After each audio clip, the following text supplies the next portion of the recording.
Good evening. I was going to wear that, but luckily I didn't. Imagine the embarrassment. US level, please, Gregson. Yeah, I was going to wear that.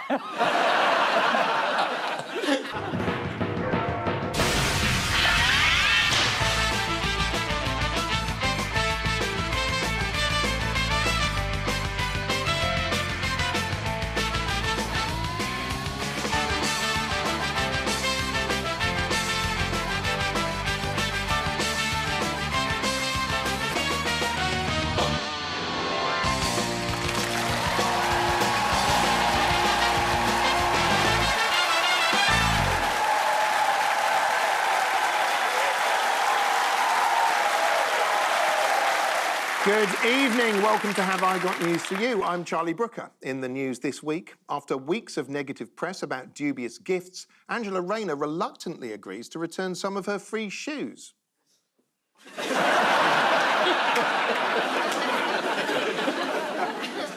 Ahead of a busy day at a global summit, Emmanuel Macron undertakes his daily naked yoga routine, unaware his hotel room curtains are see-through.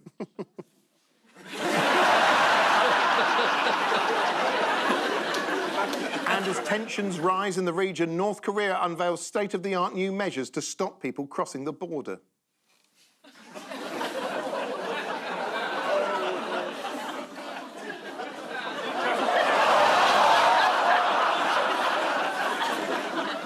On Ian's team tonight is an artist who's famous for his teddy bear sidekick Alan Measles, although he's thinking of replacing him with a more up-to-date companion, Malcolm Monkeypox. Please welcome Grayson Perry.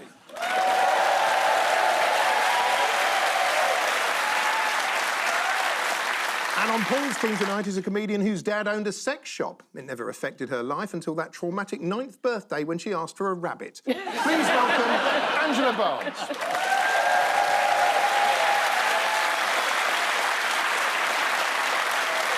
We begin with the bigger news stories of the week. Paul and Angela, take a look at this. Oh, yes, he's been doing that action ever since he was a teenager. Yeah, Donald Trump, Kamala Harris.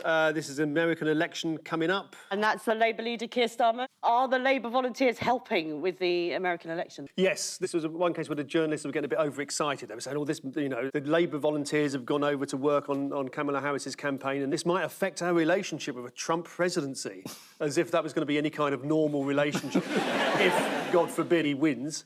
I love this, the idea that... Aren't they basically just door knockers and canvassers? The idea they could make any different... Like, if door knocking worked, then, for a start, we'd all be Jehovah's Witnesses with excellent broadband. Are you not? It's a manoeuvre to influence the election in favour of the Democrats. It's been dubbed Operation Zero Difference. And also, Trump made this an issue. The week 100 sort of Labour volunteers coming over. This is the same week that Elon Musk is offering £1 million to any voter. It's essentially an enormous bribe to the electorate. So Trump is saying, what about these volunteers from Britain?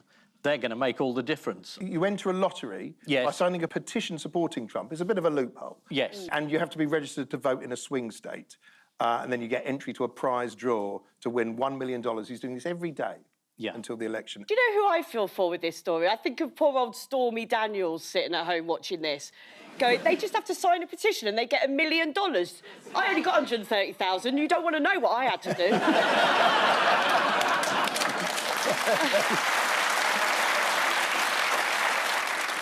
The Republicans have made an official complaint about what they're saying is Labour interference. They called it blatant foreign interference by the far left. Starmer, the far left, he must be so fat. Yes, but all those Corbynites turning in their graves.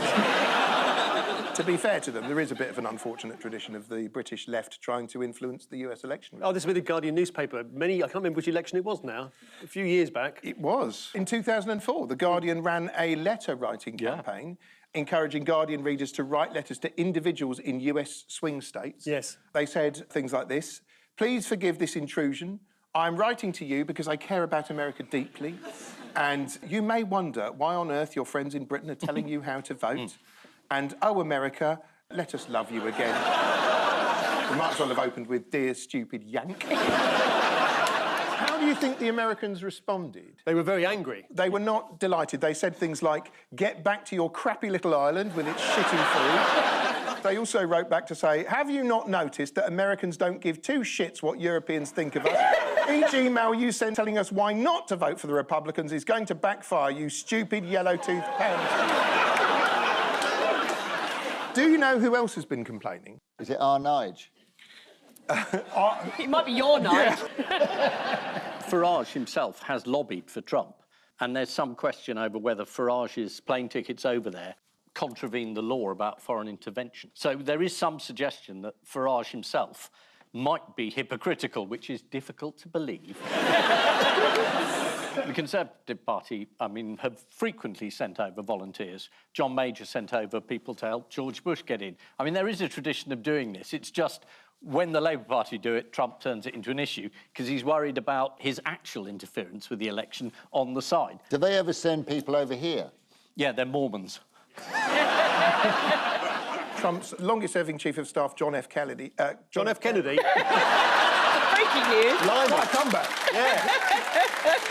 I knew someone had got shot at a rally. John Kelly was his ex-chief of staff during the last time he was, or during the first time he was, or during the only time he was president, depending on when this goes out on Dave Channel. He said that sort of essentially that Donald Trump is a fascist and that he was always sort of saying Hitler was good. John Kelly called him a fascist. Yes. Technically, he's a fascist. Yeah. It's good to have that cleared up. Yeah. Because no one had spotted that. I think it was the bit about rounding up your opponents and using the military, and you thought, yeah, that's very left-wing. Oh, no, it isn't.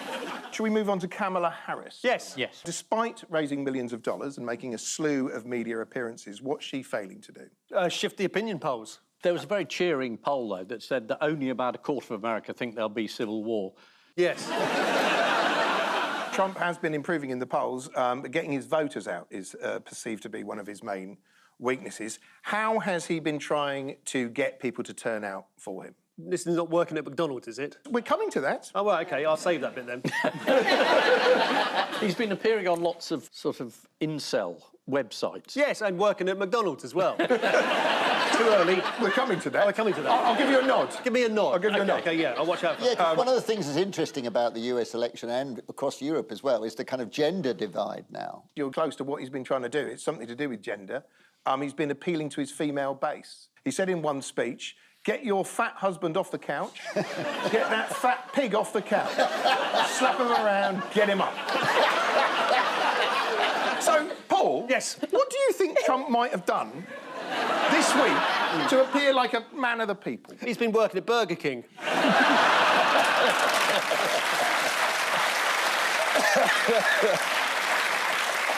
Would you like to see him at work? Yes, please. Thank you. Mr. President, please don't let the United States become Brazil, my native Brazil. We'll keep Please, it good. Please, please. We're going to make it better than ever, okay? Thank you. Thank you. Thank you. It was a pleasure, Mr. President. Yes. I don't know if you could tell, but that was staged. He's doing it out of fury because... Oh, because she worked at McDonald's. Yeah, Kamala Harris said she worked in a McDonald's, and he said, I don't believe you. Yeah. And then the Republicans said, OK, if you worked there when you were 20, where's the invoices? Where's the receipts? From 30 years ago, a part-time job. And she said, I don't have them. And they said, aha, you're lying. I think it's nice to see that McDonald's does give opportunities to convicted felons.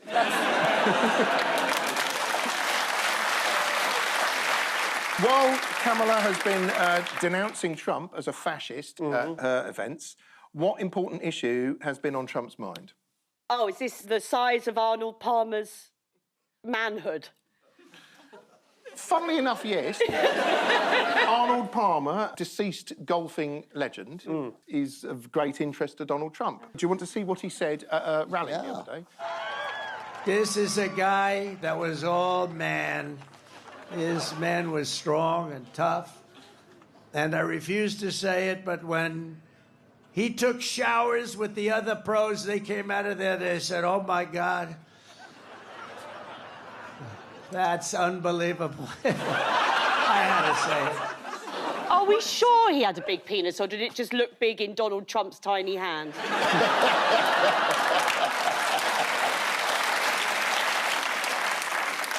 The story doesn't even make any sense anyway, like all the golfers showering together. I mean, the golfers don't all finish a round of golf at the same time. You know. This is the Trump campaign's accusation that Labour is interfering in the US presidential election. 100 Labour Party activists are heading to America intent on swinging the election for the Democrats, although they'll spend the first week desperately trying to find somewhere in Alabama that serves quinoa salad. Reacting to the news, a spokesperson for Trump said, every time the British try to interfere in America, it does not end well, starting with the defeat at the Battle of Yorktown all the way up to James Corden's chat show. Ian and Grayson, take a look at this. OK, that's Keir in the call centre. Your call's important to us. They've given her control of Kia. There's the Wester. This is basically because everything is falling apart and there's no money to fix it. So, would you like to play a fun little game instead? Yeah, sure. course What's we the would. game? Yeah. Is it called Have I Got News for You? In honour of Labour's attempts to fix, change or otherwise patch up the country, we're playing a little game called Back, Sacked or Cracked.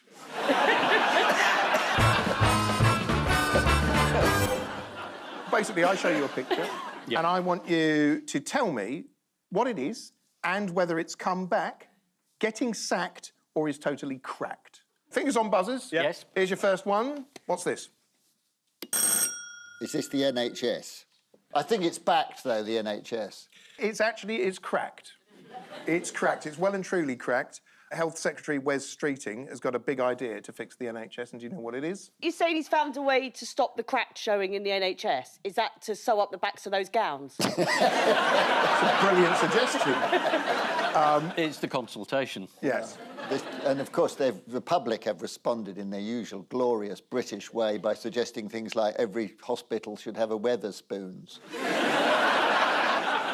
Do you know some of the other things that the public suggested? This is on a website, basically. They suggested that ambulances didn't have an alarm, but they had Danny Dyer shouting. Out the way, eat less chips, you fat bastard. They include building a Weatherspoons in every hospital, making a dog health secretary, offering lobotomies to the population of Birmingham, which I thought had already happened, changing all ambulance sirens to Danny Dyer shouting "Nino" and firing Wes Streeting out of a cannon. Can you think of any other ways to improve the nation's health? Pay junior doctors a decent whack. Like, I read somewhere that junior doctors get paid less than an IT graduate, and you can't just turn a life support machine on and off again.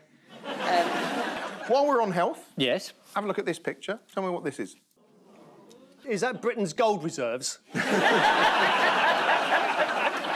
Scurvy. It's back. It's back. Yeah, there were 171 cases reported in the NHS last year. I'm more excited about scurvy coming back than Oasis. Next bit of back sacked or cracked? Yes, Yes, go back on. Sacked go or on. cracked? OK, take a look at this. This is Porridge, the sitcom.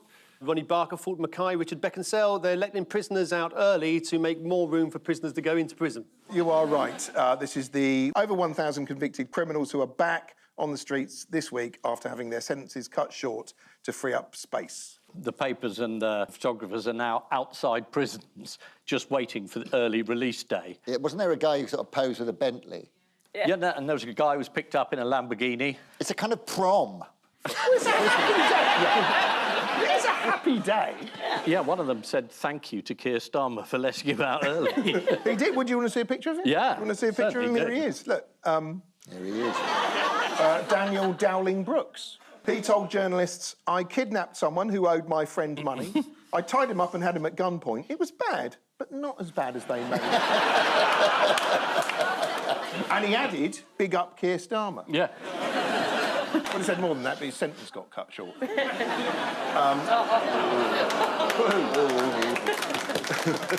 Very good. There's a moth flying around. Yeah. I think it's jumped out of the script.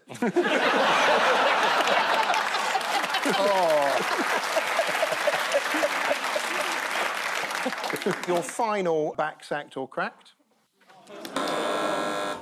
Sacked, hopefully. It's a trick question, this. Did he have a back sack and crack? It's a trick question because he is all three. Most people think he's cracked. He was also sacked by his constituents, but now he's back. Do you know why he's back? Is it because it's Halloween next week? He's back on his own reality show. Here's a glimpse of it. Have a look. There you go. Sort of like a 1920s goggle box. I like to see he sits on his own sofa in the same way he sits on the benches in the House of Commons, like his ventriloquist has gone for a piss.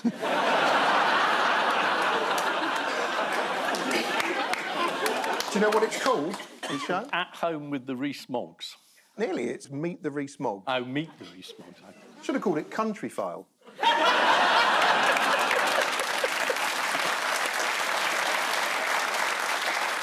This is the news that the government has unveiled a key plank of its NHS strategy. It's called Wes Street. One major part of the government's health policy is for the NHS to introduce a digital approach, something the Royal College of Proctologists has been practising for years. More than 1,000 prisoners have been released early because of overcrowding. One was asked if he'd be celebrating with a wild night of drink, drugs and casual sex. He replied, "I've had enough of that inside for the last 4 years." So to round two, the picture spin quiz. Fingers on buzzers again, everyone. Ah, yes, King Charles, Queen Camilla, been in Australia, as indicated by them coming down the steps. There's been some demonstrations by Aboriginal spokespeople who quite rightly have got a lot to complain about. Yeah, so there's a big talk about whether Australia should become a republic. You're absolutely right. This is Indigenous Australian Senator Lydia Thorpe. Yes. She heckled the King during a reception at Parliament House in Canberra. She shouted, "You committed genocide against our people. You are not my king. Fuck the colonies." I think they've already done that. He said, "Oh, have you come far?" What did one woman outside a church in Sydney do to welcome him? Did they dance together? She played the flute. She played the flute at him. What was particularly impressive about the performance? She didn't put it in her mouth.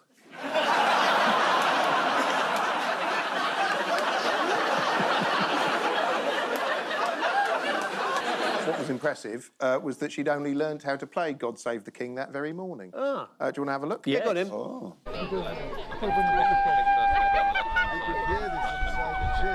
Okay, straight over. Come here, pass. Didn't bother to learn the second half. What other festivities did the Australians lay on for the royal couple? Don't know, but it's always a big dinner, but it can't be that. Oh, barbecue. Barbecue. Charles and Camilla experienced a sausage sizzle. Do you want to see their Yes. sausage Yes. sizzle? We can't imagine what it would look like. Here you go. Did you ever meet Arnold Palmer?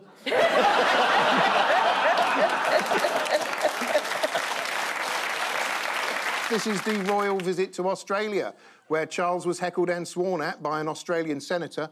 Prime Minister Anthony Albanese said her behaviour was not of the standard Australians expect, because she was sober and didn't punch him. In a speech to Parliament, Charles reminisced about an earlier visit to Australia when he had to contend with brown snakes, spiders and eating unmentionable parts of a bull, after which Ant and Dec gave him 3 stars for camp.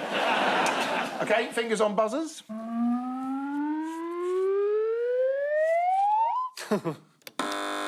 Yes, this is clearly well, the photo tells us all, really, the Photoshop. It's a sheep has clearly been producing some art. Are you telling me that's photoshopped? Well, I don't think that beret looks real. Some artwork has been created by a sheep. I very much doubt that it's used those 2 brushes that it's got on the floor there. Have you seen this story? No. There's always an animal doing art whenever I come on. This is the news that a sheep in South Africa has learned to paint. Would you like to see He it? hasn't learned to paint. It's a lie. It just hasn't, though, has it? Do you want to see it? Yeah, go on, let's have a Yeah. There it is. Are we looking for sheep-based painters' puns here? Rembrandt, is that one of them? Have you got one there? You're nearly. Yeah. Nearly. He's called Banksy. Although the Daily Star preferred to call him Lamb Goff. That's dreadful. Rembrandt was better. Would you like to see... No, I don't think we do, actually. Here you go. What's this? What's he painted here? Feeding time. Is it a self-portrait? It is an animal. It isn't. It's a rhino. It's a warthog. You're close, obviously. How do you know it's a walk? Did they ask the sheep? I can't tell you on how many levels this is depressing. What does Banksy's owner, Joanne Lefson, have to say about his talents? They're non-existent. She says, Banksy proves that sheep are not stupid. Just the rest of us are. Do you know how Banksy learnt his craft? Did he do a foundation course and then a couple of years at the Courtauld? He learnt from the best because he grew up with a pig painting prodigy, Picasso. Isn't it amazing that the same owner has managed to rear two animals that can paint? Makes you understand the history of art, really, doesn't it? Yeah, Renaissance Florence. Yeah, you know, Paris in the turn of a century. This farmyard. Surely the picture be called Francis Bacon.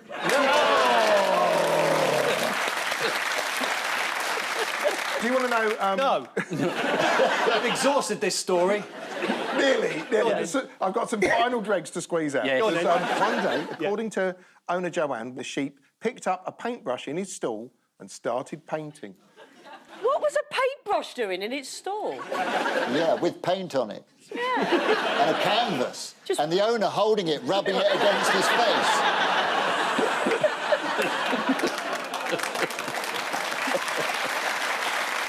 Do you know where Picasso is these days? Yeah, In he a did a sandwich. sandwich. Here he is. This is a sheep in South Africa who, it says here, can paint. Here's the sheep with one of his paintings. I'd like to think one day we'll see that hanging somewhere for about 6 days until it's nice and gamey. Fingers on buzzers again. These are the guys who have met in a pub every Thursday for 56 years, I think it was. So a bunch of blokes meet up every Thursday for 56 years. Yeah. You got any idea what that might be like? I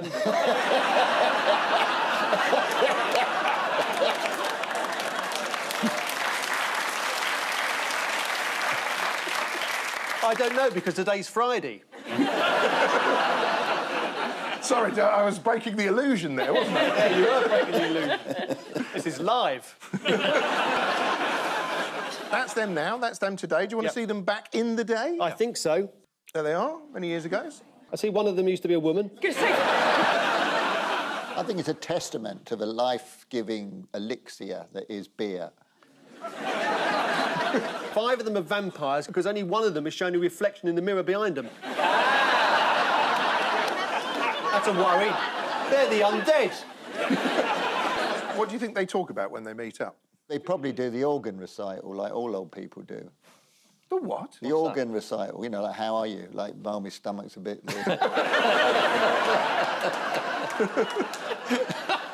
They were interviewed about what their secret is. Is it that 5 of them sleep in coffins filled with the earth from Transylvania? Not to my knowledge, no. They were asked on BBC Radio Sheffield about the importance of men opening up for the sake of their mental health. This is what they said. I think times have changed, haven't they? And especially for men, like talking about feelings, talking about things that you're worried about. Are you good at that? We don't do emotional type stuff. It's the most Yorkshire thing I've ever seen. You're going to have to say that all again in my ear. You're sacked. Gotcha. OK. Time now. Time now. Time now. Why you started talking like that? Talking like what? That's how I talk. Time now. We've been coming here 56 years. Time now. Now you've made me super self-conscious. Yeah. Okay. Well, don't be super self-conscious. Just don't go, time now.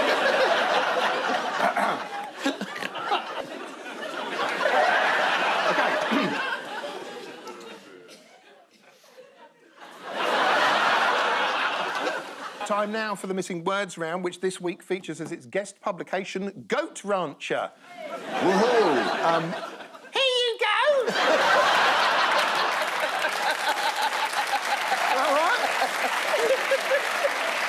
We start with this. Firemen left red-faced after what? Fireman left red-faced after mistaking a black bin liner for Puma in tree. Fireman left red-faced after state-of-the-art fire station burns down.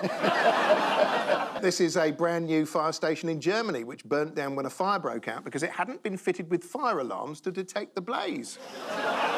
999, cried the firemen as they watched the flames spread. Next, what could be the most impractical fashion trend ever? Knee-length hats. See-through scarves. What's wrong with a see-through scarf? Do you like the one I'm wearing?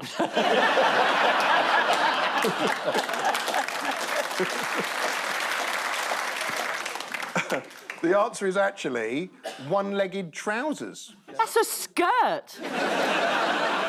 OK, next, if you what, then expect a visit from the Spanish goat police. If you impersonate a Spanish goat, are you a goat? Si, senor. That's eerily accurate. Eerily accurate, that's a Spanish goat. Si, senor. Is that a Mexican goat? No, it's a Spanish goat. Si, senor. It's actually, if you need to verify the identity of your goat, then expect a visit from the Spanish goat police. I hate to say this, but nobody expects a visit from the Spanish goat police. Finally, King Charles complimented a goat in Guernsey by what? By making it an admiral of the fleet. Was it by text? Ian, you were surprisingly close. King Charles complimented a goat in Guernsey by giving it an honour. And what was that? Is it Baroness Moan?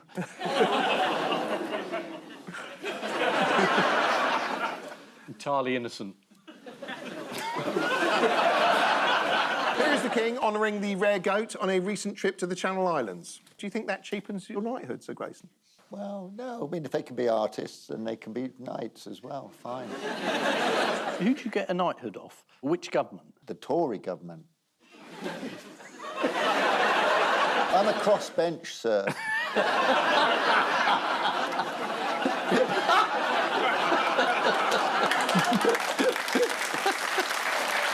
Time up, and the final scores are Ian and Grayson have 5, but Paul and Angela have 7. Well done. However, before we go, there's just time for the caption competition. Ian and Grayson have this. Goat-themed Extinction Rebellion team. That's what I call a stag do. Paul and Angela get this. We must never say what happened to Gerald. On that note, we say thank you to our panellists, Ian Hislop and Sir Grayson Perry, Paul Merton and Angela Barnes, and I leave you with news that at a literary festival in Essex, there's a world first as a book loses all of its value the instant its author signs it. After 2 years on an NHS waiting list, one man looks for an alternative way to cure his constipation.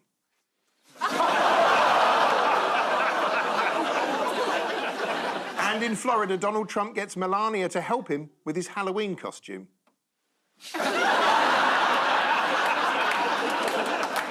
Good night.